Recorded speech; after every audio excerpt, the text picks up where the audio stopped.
अस्सलाम वालेकुम नाज़रीन, आप देख रहे हैं प्रोग्राम दो टोक। मैं हूं किरण नाज। जिस तरह रवा गर्मी के सीज़न में पारा मुसलसल ऊपर की तरफ जा रहा है, ऐसे ही मुल्क की सियासत का दर्जा हरारत भी बढ़ रहा है मुसलसल। बानिया तहरीक इंसाफ की एक्स पोस्ट मुतनाज़ पोस्ट पर हर जानिब से इस वक्त तनकीद हो रही है। तहरीक इंसाफ रहनुमाओं को नोटिस भी जारी हो गए हैं।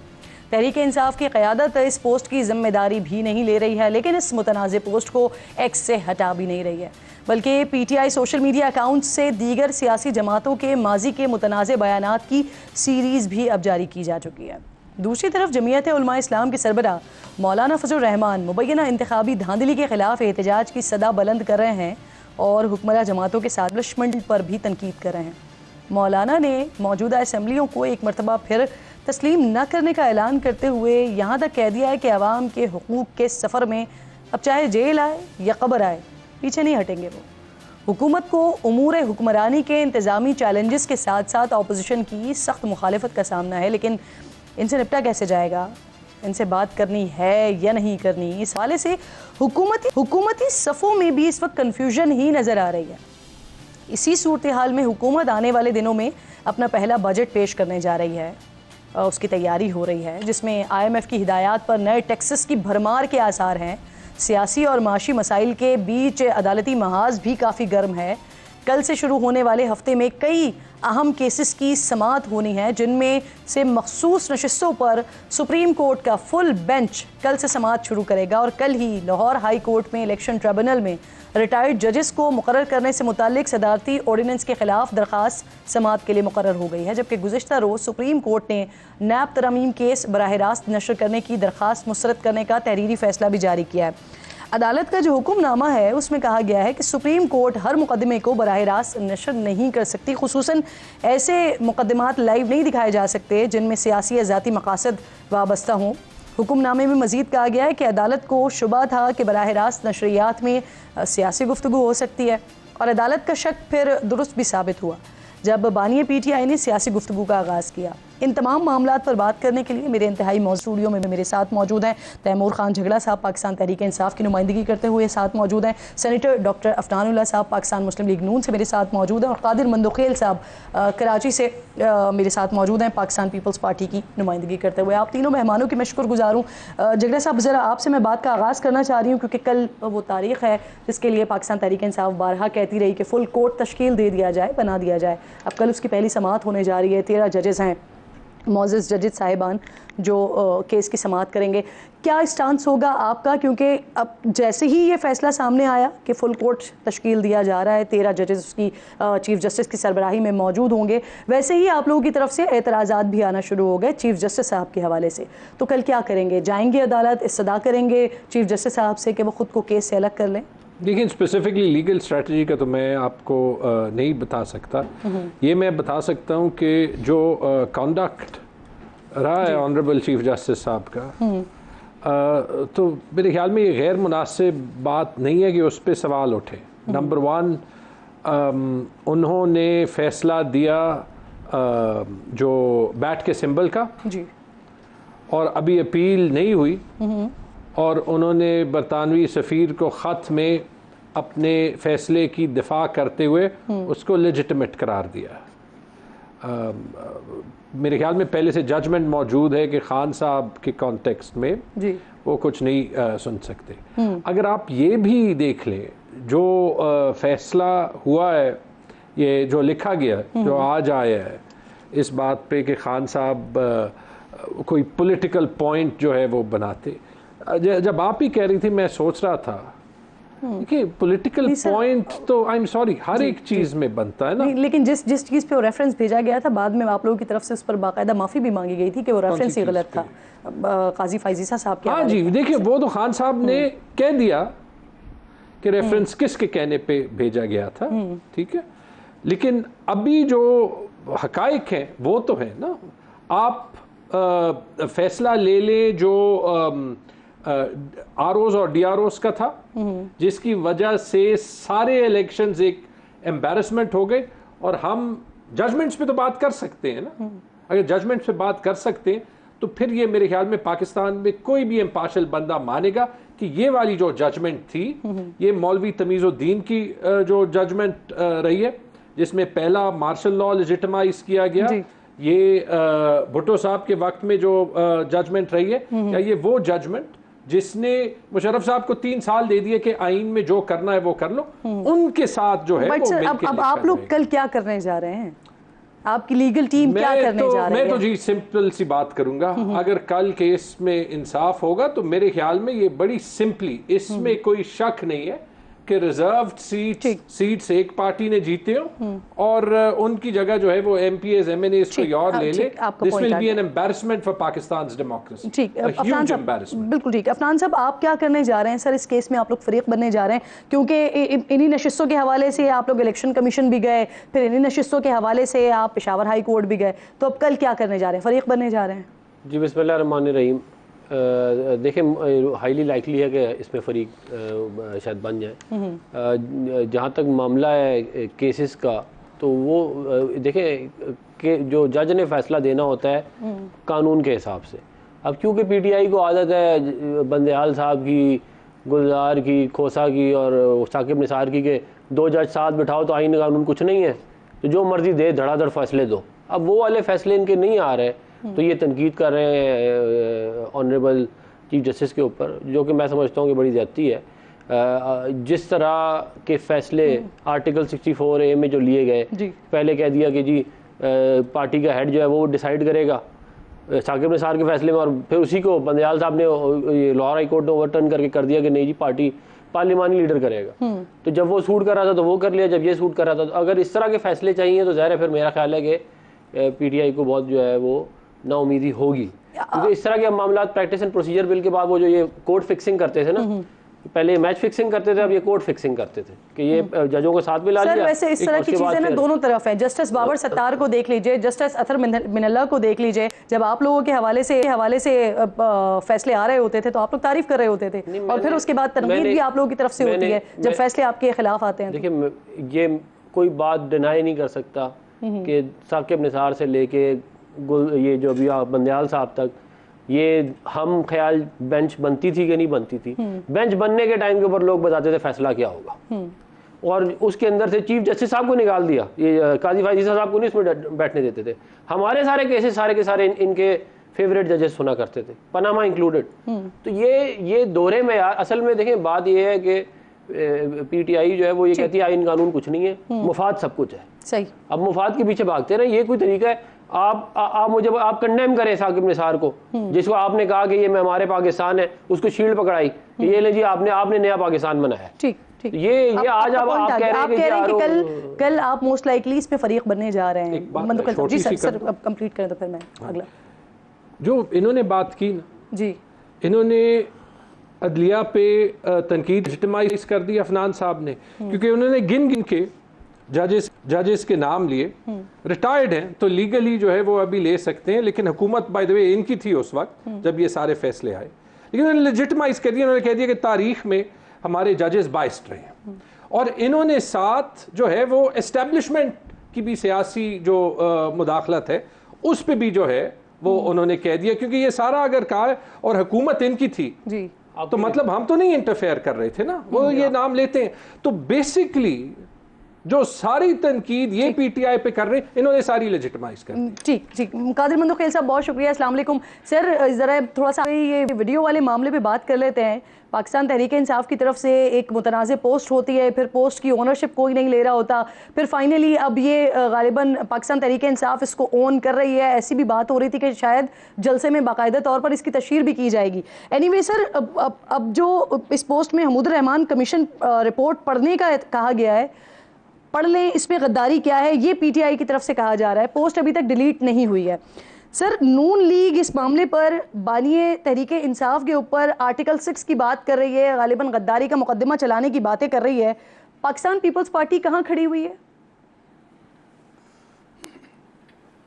बहुत शुक्रिया किरण नाज साहिबा। सबसे पहले तो जो चीफ जस्टिस के हवाले से जगड़ा साहब ने बात की है, मैं कानून के तालिब इल्म की हैसियत से आपको थोड़ा वाज़ेह कर दूँ कि ये बिल्कुल एक रिवाज बन गया कि आप चीफ जस्टिस को मुतनाज़ कर दे तो समझ लो कि पूरे का पूरे 13 जजेस को आप तनाज़े कर दें।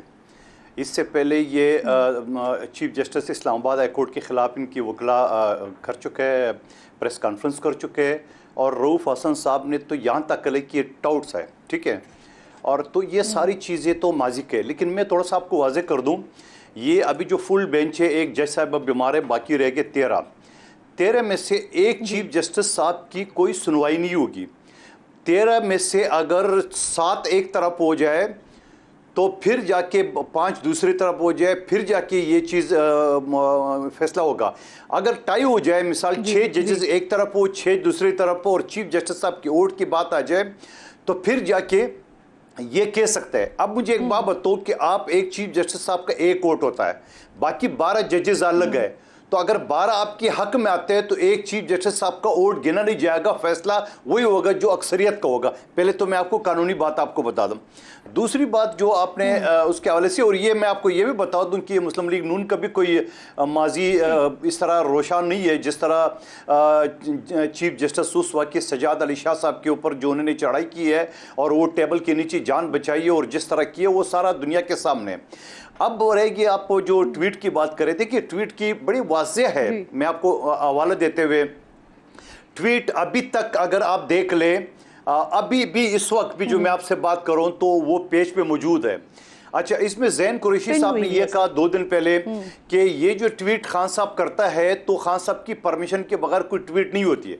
खान साहब जेल में, मिसाल मैं हूँ, मेरे जो ट्विटर अकाउंट है या फेसबुक है, मेरे 2 साथी भी चला रहा है, उनके पास भी एक्सेस है, लेकिन जिम्मेदार मैं हूँगा।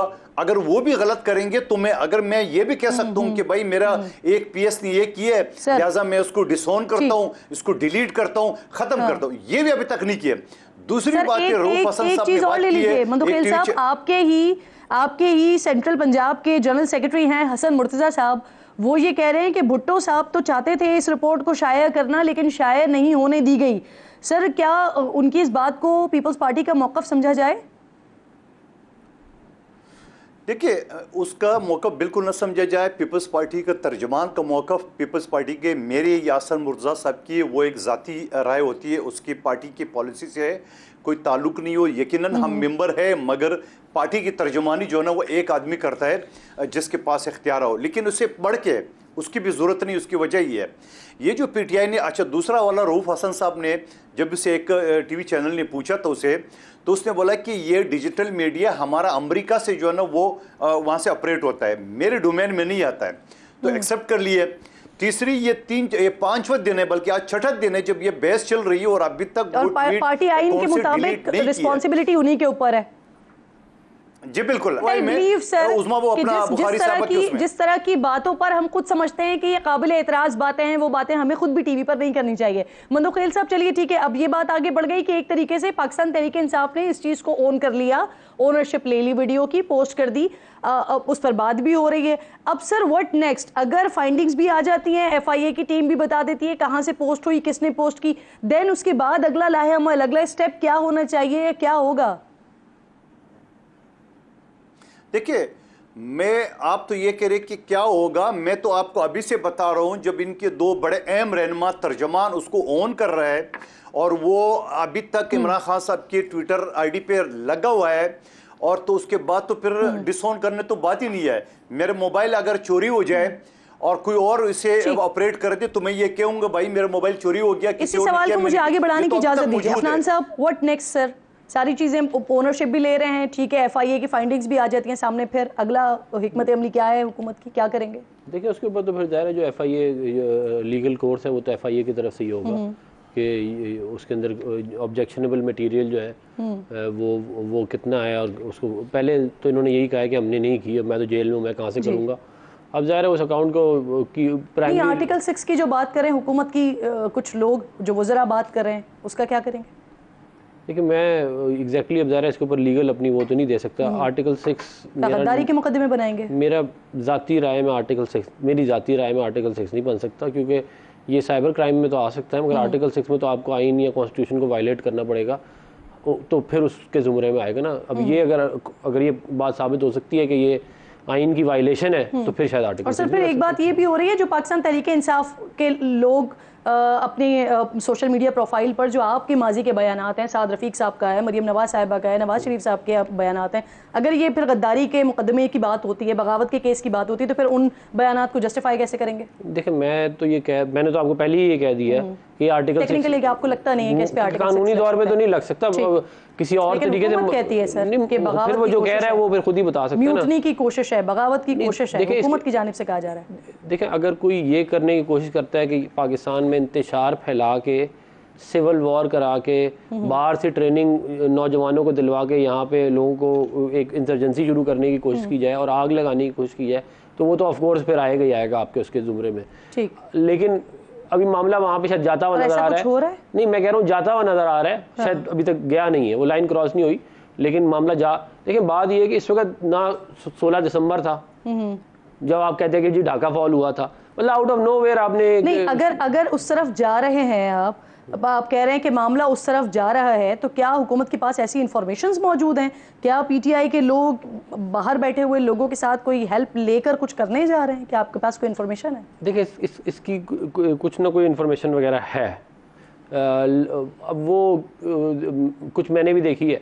अब ये देखना है कि आने वाले वक्त में अब क्या होता है। तो सर, बड़ा अफसोस होगा अगर इस तरह का मामला उसको हुआ। काउंटर करने के लिए, पेशगी रोकने के लिए आप लोग क्या कर रहे हैं? वो देखिए, हुकूमत अपनी जो है वो तमाम तर जराए जो है वो लगा के इसको ये इंटेलिजेंस एजेंसियां जो हैं ये और बाकी ये जो पैरामिलिट्री फोर्सेज हैं ये किस लिए इसलिए है ना। तो ये वो तो अपना काम करेंगे, लेकिन बात ये है कि एक पॉलिटिकल फोर्स को एक पॉलिटिकल ज़िम्मे में रह के काम करना चाहिए। आप देखें, कोई मुसीबत नहीं पड़ी कि आप मुल्क तोड़ने चले हैं, सही है ना। कोई यहाँ तो कोई मुसीबत पड़ी हो तो आप हमें बताएं, क्योंकि आपको इक़्तिदार नहीं मिला तो आप कह रहे हैं मुल्क टूट जाए, न्यूक्लियर बम गिर जाए, 3 टुकड़े हो जाए। आपकी ख्वाहिश जरूर हो सकती है ये, लेकिन अल्लाह ताला की मेहरबानी से होगा नहीं। दुरुस्त। तैमूर साहब, एक तो ये बात जो अफरान साहब बात करें, इस पर भी कमेंट कीजिएगा कि अगर ये FIA की तहकीकात भी हो जाती हैं, फाइंडिंग्स आ जाती हैं और फिर हुकूमत जाती है मुकदमे की तरफ, तो आपकी हिकमत अमली क्या होगी? सेकेंडली सर, ये कि अभी आप लोग बात कर रहे हैं कि ये रिपोर्ट शाये होनी चाहिए, इस पर एक्शन भी होना चाहिए, तो अगर ये रिपोर्ट शाये होनी चाहिए और इस पर एक्शन होना चाहिए, तो आपकी हुकूमत रही, आप लोगों ने उस वक्त इसको शाये क्यों नहीं किया, इस पर एक्शन क्यों नहीं हुआ? इनफैक्ट अभी भी KPK में तो आप ही की गवर्नमेंट है, वहाँ आप जो चाहें करें। नहीं, ठीक बात है। अपने हुकूमत में ये सारी रिपोर्ट्स जो है वो करनी चाहिए थी, और मेरे ख्याल में एक मैच्योरिटी का वक्त आ गया है पाकिस्तान की सियासी निज़ाम का।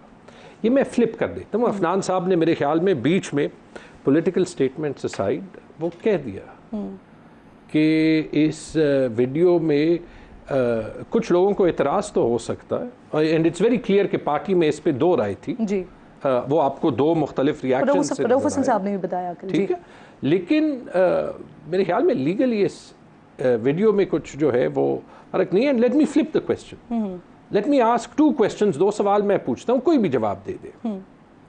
एक, 1971 का जिम्मेदार कौन है और उससे हम सबक क्या सीखते, और 2, चाहे वो हमूद और रहमान कमीशन रिपोर्ट हो, चाहे वो जो है वो जो रेमंड डेविस की रिपोर्ट हो, चाहे वो आर्मी पब्लिक स्कूल की रिपोर्ट हो, या जो भी रिपोर्ट्स मंजर आम पे नहीं आई, आया वो पब्लिश होनी चाहिए या नहीं? This is open to the entire floor, कोई भी जो है वो बता दे, मैं बाकी आपके जवाब। इसमें एक सवाल फिर मेरा भी ले लें कि ये सारे सवालात जो हैं ये ऑपोजिशन में होते हुए ही क्यों उठते हैं? जब हुकूमत में होते हैं उस वक्त तो मेरे ख्याल में जब आप सबक सीखते हैं तो उस वक्त पता चलता है, लेकिन सबक सीखने के बाद आपको ऑब्वियसली जब आपके साथ, लेकिन उसके बाद जो आप कहते आपने हैं अब सबक सीख लिया, अब मेजॉरिटी आ चुकी है। देखिए, आइंदा जब आपकी हुकूमत आएगी तो ये जितनी भी रिपोर्ट्स हैं फिर ये सब शाया हो रही होंगी। हम ऐसे बात करते हैं जैसे कि हर पार्टी एक मोनोलिथिक एंटिटी होती है, नहीं होती। हमारे सियासत में 10 में से 8 या 7 या 6 लोग इतने फ्लेक्सिबल क्यों होते हैं कि दुनिया में किसी और निज़ाम में नहीं नजर आते? क्योंकि बार बार उस सियासी निज़ाम को तोड़ा जाता है, मरोड़ के किया जाता है, उसमें बाहर से इन्फ्लुएंस आता है। तो फिर जो ट्रेडिशनल सियासत रही है जी, उसमें पार्टीज में लेफ्ट और राइट या आइडियोलॉजी की फ़र्क जो है वो बहुत हद तक ख़त्म हो गई है, और वो वही नुस्खा इस्तेमाल किया गया था PTI को तोड़ने के लिए, IPP और PTIP बनाने के लिए। लेकिन जो चीज़ हम रिकग्नाइज नहीं कर रहे वो ये है कि पाकिस्तान का नौजवान जो है वो चेंज हो गया। मैं अपना सवाल मुझे ब्रेक लेना है, शायद मंदुखेल साहब कुछ ऐड करना चाह रहे हैं। सर अगर आप ऐड कर लें अपना जुमला तो मैं ब्रेक लूं। देखिए, मैं इसमें ये करूँ कि ये जो झगड़ा आ रहे हैं अगर आप किसी करप्ट आदमी से पूछें कि भाई आपने करप्शन किए तो वो बोलेंगे अच्छा 1947 से शुरू करें जिस तरह से करप्शन की। ये कोई बात तो नहीं हुई है। आप 3.5 साल में बड़ा जवान थे हुकूमत के ऊपर, आपको ये सारी चीज़ें याद क्यों नहीं? आपने दुरुस्त उठाया था। लेकिन बात ये इन चीज़ों को उछालने से मिलेगा क्या? मिलेगा वही आप मेहनत करें। हमने अपनी कायदीन को झूठे मुकदमे में हमसे अलग होते देखा है। हमने अपने कायदीन को कत्ल करते हुए मुलजमान को जमानतें देते हुए देखा है। फिर भी दिल है पाकिस्तानी। हम तो नहीं ये आसमान सर पे उठाया। मेहनत करें, दोबारा इक़्तिदार में आ सकते हो। ये क्या पूरा पाकिस्तान सर पे उठा लिया आप लोगों ने? ये अच्छी बात है कि इन्होंने कह दिया है कि जब कुछ छुपाने का होता है तो पीछे जाते हैं। जैसे कि जब हम 2024 के इलेक्शन की बात करते हैं तो 18, 13, 8, 2 जो है वो पीछे का सिलसिला शुरू हो जाता है। लेकिन सर 18 तो फिर बड़ा रीसेंट पास्ट में हो जाता है ना, तो फिर 18 की भी लगे हाथ हमने तो कह दिया 18 और 13 तीनों मेहमान साथ ही मौजूद हैं। फरहान कुछ ऐड करना चाह रहे हैं? ब्रेक ले लूं, ब्रेक के बाद आपसे बात का आगाज करते हैं। ब्रेक लीजिए।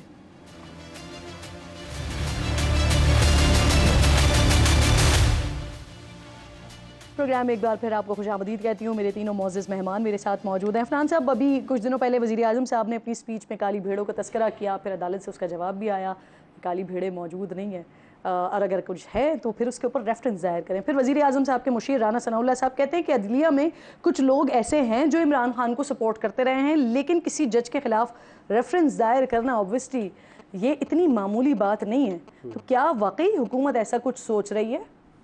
देखिए, बात यह है कि जो लोग कानून के मुताबिक, जो जजेस कानून के मुताबिक फ़ैसले देते हैं, उनकी माशरे में इज़्ज़त होती है। तमाम पार्टियां फिर उनकी मोर और लेस तमाम पार्टियां, ज़्यादा पार्टियां उनकी इज़्ज़त करती हैं। लेकिन अगर कोई एजेंडा लेके चले किसी पॉलिटिकल पार्टी का, या जो पॉलिटिकल सिनारियो मुल्क में चल रहा हो उसके हिसाब से फ़ैसले देना शुरू कर दे आइन और कानून के बजाय, तो वो फिर उसको ऑन टास्क लेना तो चाहिए ना। आप मुझे बताएं कि क्या साकिब निसार की जिम्मेदारी थी कि वो हमारी हुकूमत गिराता?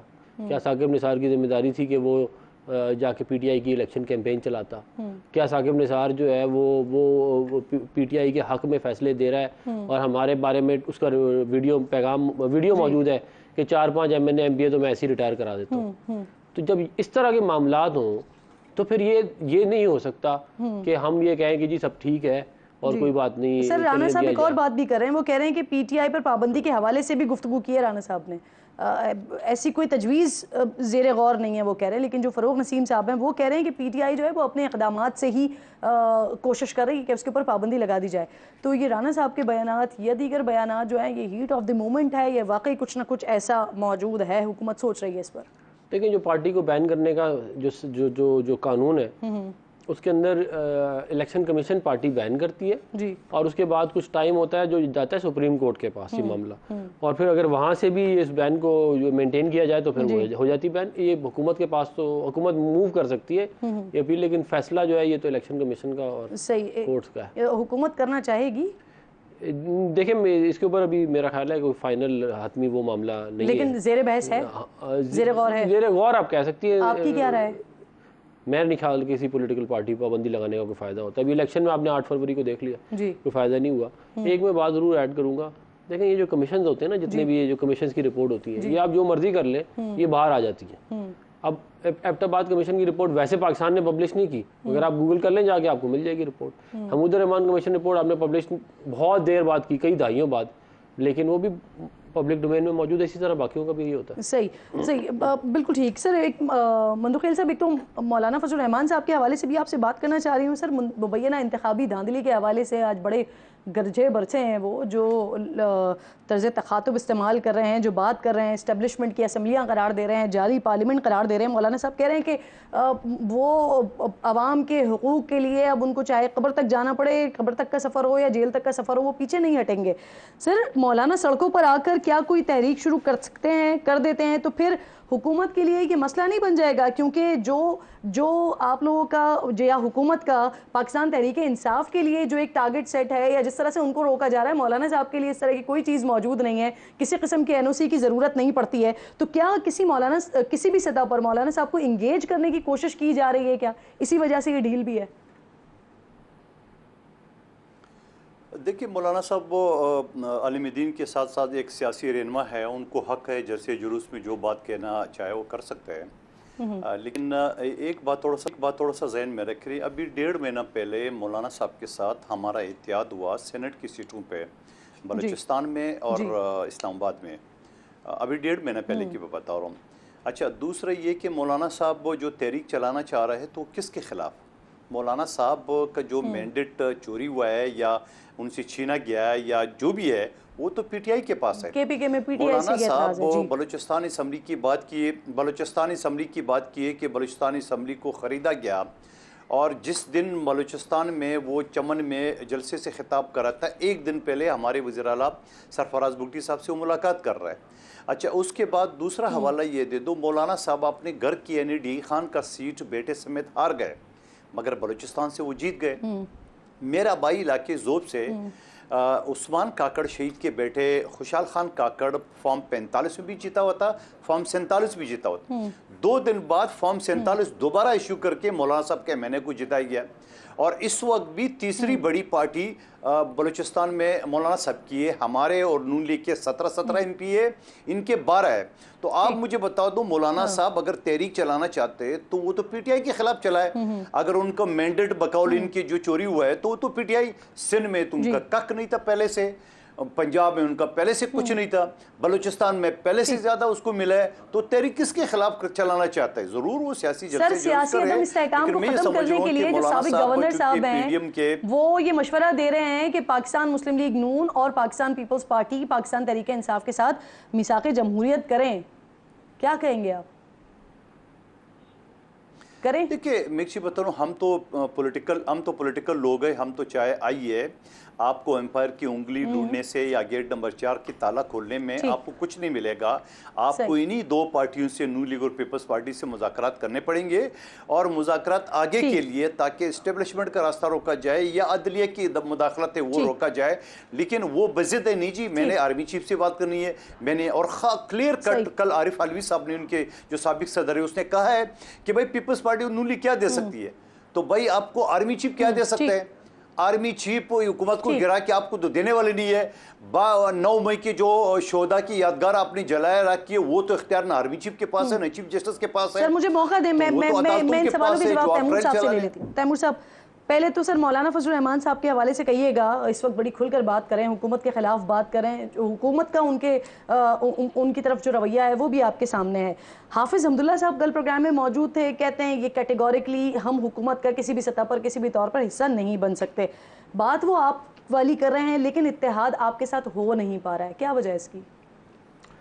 हाफिज़ हमदुल्ला साहब के साथ मैं भी 1-2 प्रोग्राम से बैठा हूँ, और ये मेरे ख्याल में ज़रूरी है, क्योंकि जो मंदो खेल साहब ने बात की है उसको मेरे ख्याल में वो करेक्ट कर देंगी। मौलाना साहब का गिला पीटीआई से नहीं है, मौलाना साहब का गिला, और वो हमसे ज़्यादा ओपन बात करते हैं। अपने एक इंटरव्यू में खुद ये बात कह चुके हैं। मेरे साथ हाफिज़ हमदुल्ला बैठे थे, मैंने मौलाना साहब को भी बार बार देखे, उनकी तकरीरें देखी। उनका प्राइमरी गिला एस्टेब्लिशमेंट से है, और सिर्फ मौलाना साहब ये बात नहीं कहते, आप एमल वली खान की बातें भी सुन लें। ठीक है, हुआ ये है कि मेरे ख्याल में ये दोनों पार्टीज़ किसी हद तक इनको एतराज़ इसी बात पे है कि इस टाइप की मैनूवरिंग में शायद इनको हिस्सा नहीं मिला, लेकिन शायद एक अवेकनिंग हो गई है कि इस टाइप के जीतने से तो ना जीतना बेहतर है। ठीक है, सिस्टम को ठीक करते हैं, मेरे ख्याल में वो बात करते हैं। नहीं सर, इत्तेहाद मौलाना साहब ऑन रिकॉर्ड भी ये बात कह चुके हैं कि उनके साथ इत्तेहाद तो हो जाएगा, लेकिन पहले वो इस बात का जवाब दें कि बेनिफिशियरी तो वही है। ये मौलाना साहब का रिकॉर्ड पे मौजूद है। एमल वली खान साहब की आपने बात की, इन दोनों का एतराज यही है कि बेनिफिशियरी आप हैं, फायदा आपको पहुंचाया गया है उनका हिस्सा लेके। सॉरी, केपी में जो भी सीट आपने खोलनी है ना, खोल दे। ठीक, मैं चैलेंज करता हूं, जो भी सीट खोलनी है खोल दे, जो हम जीते हैं उनमें पीटीआई का वोट ज्यादा होगा। आप मेरे साथ बैठ जाएं, अगर मैं अभी आपको चैलेंज करता हूं, जाके पीके 83 के आप फॉर्म्स 45 इलेक्शन कमीशन की वेबसाइट से खोलें और जाके इलेक्शन देखें। NA31 के फॉर्म्स खोले, NA32 के फॉर्म्स खोले और इलेक्शन कमीशन पे रिजल्ट आप इसका चैलेंज करें। एक और चीज बता दें, आपने केपीके की बात कर दी तो याद है मुझे केपीके की हुकूमत अब 3 महीने हो गए हैं आपकी, जब अली अमीन गंडापुर साहब ने इक़्तिदार संभाला था तो इक़्तिदार संभालते ही उन्होंने पुलिस को हिदायत की थी कि ये 9 मई के जितने भी मुबैना तौर पर केसेस, झूठे केसेस बने हुए हैं वो ख़त्म कर दें, लेकिन सर वो आज तक जूं के तूं केसेस मौजूद हैं, कोई एक केस भी ख़त्म नहीं हुआ। मैं केसेस ख़त्म करने के हक़ में नहीं हूँ। सही, मैं पर्सनली ये चाहता हूँ कि ये सारे केसेस कोर्ट में जाएं, ट्रायल्स हों, जल्द से जल्द हों, ताकि एक्चुअली पता चल जाए कि बेकसूर बेकसूर है। ठीक, ये तो आपने अपनी राय दी है, अब ये आपकी राय को क्या अली अमीन गंडापुर मैं गवर्नमेंट का हिस्सा तो नहीं हूँ। देखिए वो 3-4 महीने हो गए तो आई डोंट नो कि उन्होंने आईजी को क्या कहा है या आईजी ने क्या जो है वो किया या नहीं किया। याद रखें ये वो आईजी है जिन्होंने सारे केसेस बनाए। मैं दोबारा कहता हूँ, और मेरे ख्याल में हर बंदा जो कि एक्चुअली चाहता है कि 9 मई की जो है वो सही इन्वेस्टिगेशन हो, सही पिक्चर आए, या जिसके पास कुछ छुपाने का नहीं है वो ये कहेगा कि ये केसेस चलने दे। शहरियार आफरीदी साहब भी बड़े नाराज बैठे हुए हैं सर पार्टी से, उनसे है कोई राब्ते में, उनको एंगेज किया नहीं? बहुत लोग राब्ते में। देखिए इस सब का एक हाल है। हमने पहले भी कहा कि बहुत से इशूज़ पे पीटीआई के अंदर एक से ज़्यादा राय दिखाई देती हैं, या कन्फ्यूजन में कुछ बातें ऐसे हो जाती हैं जो कुछ लोग समझते हैं कि जो है वो गैर मुनासिब है। वजह क्या है? आपने जिस बंदे को 8 फरवरी के इलेक्शन की बुनियाद पे प्राइम मिनिस्टर बनना चाहिए था, उनको आपने जेल बिठाया। आपके हवाले से भी वैसे सुना था कि खान साहब चाहते थे कि आप केपी कैबिनेट का हिस्सा हों, लेकिन वजीर आला साहब शायद इस चीज पर नहीं, this is now water under the bridge. था ऐसा? नहीं, this is now water under the bridge. इस पे मैं बात ही नहीं करूंगा। कंफर्मेशन तो दे सकते हैं, खान साहब की ख्वाहिश थी वैसे आप कैबिनेट का हिस्सा हो। 3-4 महीने हो गए। कैबिनेट में जो चीफ मिनिस्टर की मर्जी होती है उसका इख्तियार है कि वो उसको डाले। I am playing a roll over here, और मैं जेन्युइनली बताऊं मेरी सीट जो है केपी में मेरी सबसे बड़ी लीड थी। बस 486% की लीड थी। जिसको जितवाया गया है इनकी पार्टी का है, शायद ये जानते भी नहीं होंगे, उनके 1619 वोट हैं। 25,114 के ऊपर ये दुनिया का पहला इलेक्शन होगा जो 1619 वोट वाला जीत रहा है। बल्कि कल सुबह 9 बजे हमारी जो है वो इलेक्शन पिटिशन की तीसरी हेयरिंग है, और बड़ी इंटरेस्टिंग है कि दूसरी हेयरिंग में जो वकील इन्होंने किया हुआ है वो ऑलरेडी डिले टैक्टिक्स पे लग गया। सही, बहुत बहुत शुक्रिया आपका। तैमूर झगड़ा साहब, सेनेटर अफनानुल्लाह साहब और कादिर मंदोकी मौजूद मेहमान प्रोग्राम में साथ मौजूद थे। एक छोटा सा ब्रेक लीजिए नाज़रीन, ब्रेक के बाद वापस आते हैं तो रफ़ा की बात करते हैं।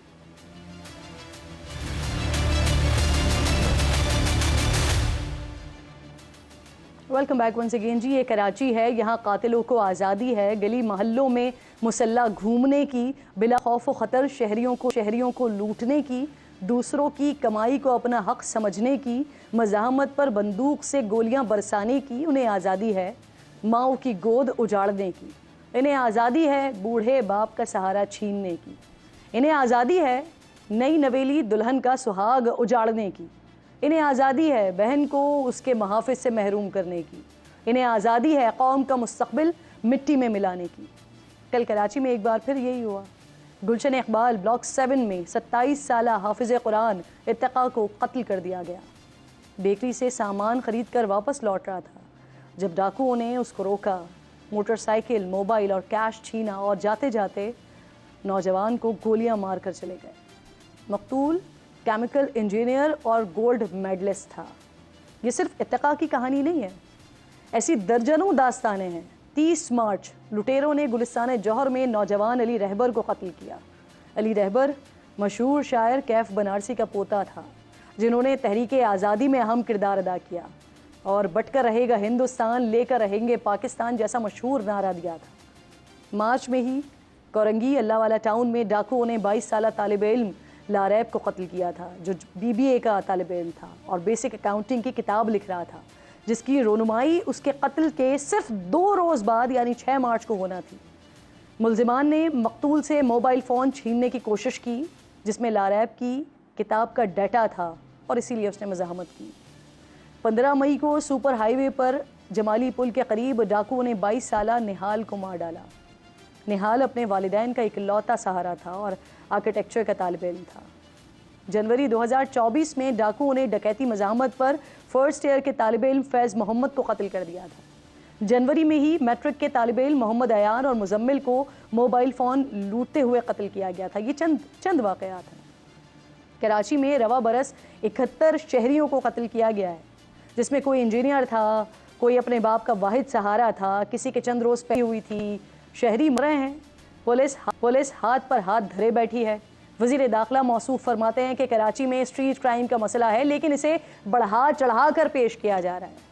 तो यहाँ बस ज़हरा निगाह की नज़्म के चंद आशार पर बात ख़त्म करती हूँ अपनी, कि सुना है जंगलों का भी कोई दस्तूर होता है, सुना है शेर का जब पेट भर जाए तो वो हमला नहीं करता, सुना है घोंसले से कोई बच्चा गिर पड़े तो सारा जंगल जाग जाता है, कभी तूफ़ान आ जाए, कभी कोई पुल टूट जाए तो किसी लकड़ी के तख्ते पर गिलहरी, सांप, बकरी और चीता साथ होते हैं।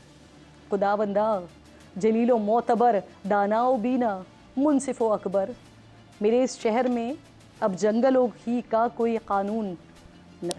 एक और इसी तरह का मसला, बहुत बड़ा मसला दुनिया का, इज़राइल के सबसे बड़े हिमायती अमेरिका ने जंग बंदी का नया मंसूबा पेश किया है, लेकिन ये एहसास मज़लूम फ़लस्तीनियों के बहते खून को देख कर नहीं, बल्कि अमेरिका में इलेक्शंस के करीब आने पर हो रहा है।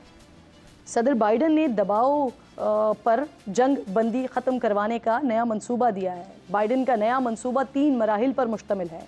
पहले मरहले में 6 हफ्तों के लिए जंग बंदी होगी। गज़ा के तमाम आबादी वाले इलाकों से इजरायली फोर्सेस वापस चली जाएंगी।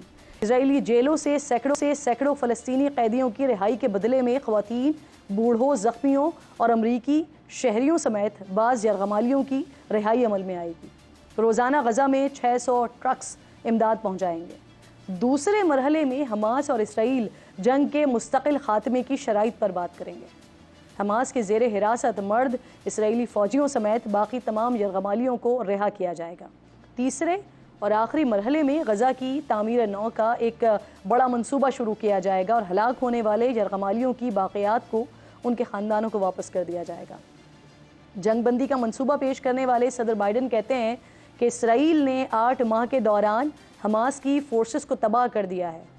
बाइडन ने ये तजावीज़ कतर के ज़रिए हमास को भेजी हैं।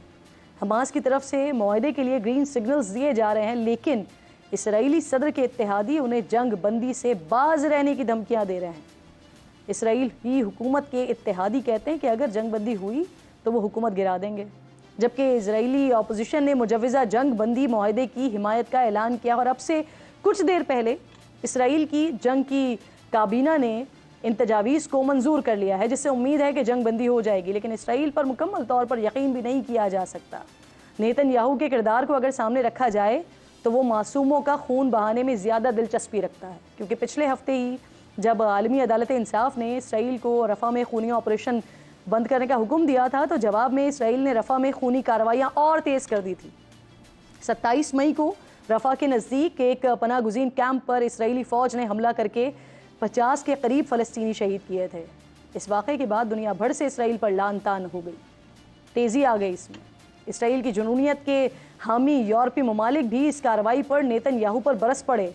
इस दौरान सोशल मीडिया पर ऑल आइज़ ऑन रफ़ा इसके अनवान से एक तस्वीर देखते ही देखते जंगल की आग की तरह वायरल हो गई। आर्टिफिशियल इंटेलिजेंस की मदद से तैयार इस तस्वीर में खेमों पर मुश्तमिल एक कैंप दिखाया गया है, जिसके दरमियान में ऑल आइज़ ऑन रफ़ा लिखा हुआ है। 28 मई को पोस्ट किए जाने के बाद से ये तस्वीर सोशल मीडिया पर अहले फ़लस्तीन की हिमायत की बड़ी मुहिम बन गई। 3 दिन में इसे इंस्टाग्राम पर 4.5 करोड़ से ज़ायद सारिफीन ने शेयर किया। एक्स पर ट्रेंड को 10 लाख से ज़ायद हिट्स मिली और 30 लाख से ज़ायद बार इसे रीपोस्ट किया गया। दुनिया की कई बड़ी शख्सियात ने इसको शेयर किया, जिसमें बॉलीवुड के बड़े नाम भी शामिल हैं, लेकिन मोदी के दहशतगर्द सियासी कज़न पर भारत में तनकीद नामुमकिन। इंडिया में इंतहा पसंद, तशद्दुद पसंद और तासुब पसंद भारतीयों ने फ़लस्तीन के हक़ में बोलने वाले अपने ही स्टार्स पर तनकीद की बौछार कर दी और बॉयकॉट बॉलीवुड का ट्रेंड चला दिया, जिसके बाद माधुरी दीक्षित, आलिया भट्ट, करीना कपूर, सोनम कपूर, भारतीय कप्तान रोहित शर्मा, उनकी एहलिया समेत दीगर कई नामवर अदाकारों ने खौफजदा होकर पोस्ट हटा दी। लेकिन फ़लस्तीनियों ने अपना खून देकर इसराइली दहशतगर्दी का खूनख्वार चेहरा बेनकाब किया है। जिसके नतीजे में कई मुल्कों ने फ़लस्तीनी रियासत को तस्लीम करना शुरू कर दिया है। गुज़िश्ता दिनों यूरोपीय ममालिक सल्वानिया की हुकूमत ने फ़लस्तीन को आज़ाद रियासत तस्लीम किया है। इससे पहले स्पेन, आयरलैंड और नॉर्वे ने भी फ़लस्तीनी रियासत को तस्लीम किया है। हालिया इक़दामात के बाद अक़वाम मुत्तहिदा में फ़लस्तीन को तस्लीम करने वाले ममालिक की तादाद 150 के करीब हो चुकी है। इस मौजूदा सूरत हाल पर साहिर लुधियानवी के लफ्ज़ फिर दोहरा देते हैं कि जुल्म फिर जुल्म है, बढ़ता है तो मिट जाता है, खून फिर खून है, टपकेगा तो जम जाएगा।